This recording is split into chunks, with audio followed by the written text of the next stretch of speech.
Bonjour à toutes, bonjour, donc je suis Corinne Ortillon, c'est moi qui administre le groupe du Simply Moderne sur Facebook. Et là, je viens vous présenter donc le numéro 34, celui de septembre, qui vient d'arriver dans vos boîtes aux lettres. Alors, première information, maintenant les revues arrivent en bon état, puisque Quiltmania les fait arriver dans ce genre d'enveloppe très épaisse, vous voyez, en carton. Donc là, il n'y a plus de problème d'ouverture sur les côtés. Ou voilà. Là, ça ne prend pas l'eau, pas du tout. Deuxième information, Quiltmania maintenant ne distribuera plus ses revues dans les presses.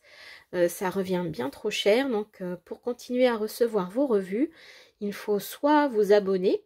Et je vous rappelle qu'en vous abonnant au magazine papier, vous avez la version numérique qui est disponible, ce qui peut être très pratique en voyage. Voilà, vous avez ça sur votre tablette. Vous pouvez les trouver aussi en boutique. Donc ça, vous pouvez demander à votre mercière préférée, par exemple, de vous faire venir la revue. Et donc, aujourd'hui, je vais vous faire découvrir l'intérieur de cette revue. Alors, voilà, nous avons le sommaire, avec des choses évidemment très colorées, puisque c'est une caractéristique du Simply Moderne. Vous avez un très beau reportage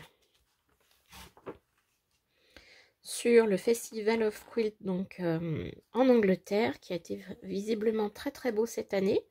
Pas encore aussi grand que les années précédentes, mais visiblement quelque chose qui revient en force.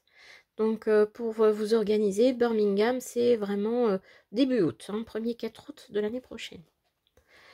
Ensuite, on revient aussi sur notre salon préféré, je pense, pour l'amour du fil, avec le concours, des petites photos de l'extérieur, et puis évidemment les différentes expositions, les exposants, les boutiques, et ainsi de suite. Ensuite, on va passer du coup au modèle. Donc vous avez celui-là, Inca Trails, puis un que j'aime beaucoup de Mick Duick qui a déjà publié des ouvrages très colorés aux éditions Quiltmania. Là, j'avoue que celui-là me tente beaucoup, mais il a l'air assez grand.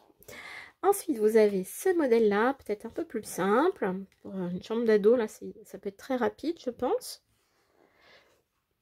Avec les hiboux. J'avoue que celui-là aussi a ma préférence. Il est très très mignon.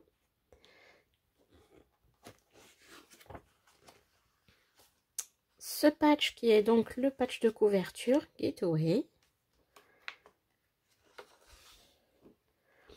Un patch couleur d'automne d'Anne-Marie Saudo qui publie aussi régulièrement des modèles chez Quiltmania. Un Oneki 16, donc avec des croix, les deux types de croix. Il y a un petit reflet, voilà. C'est aussi très très simple.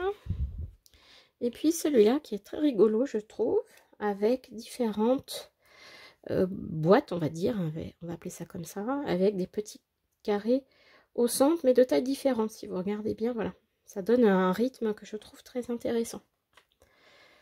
Voilà ce beau modèle. Et donc, à la fin, vous avez une publicité pour le nouveau livre d'Hilde Hogwarts, qui travaille notamment avec des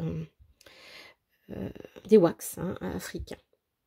Voilà, j'espère que ça vous aura donné envie d'acheter cette revue.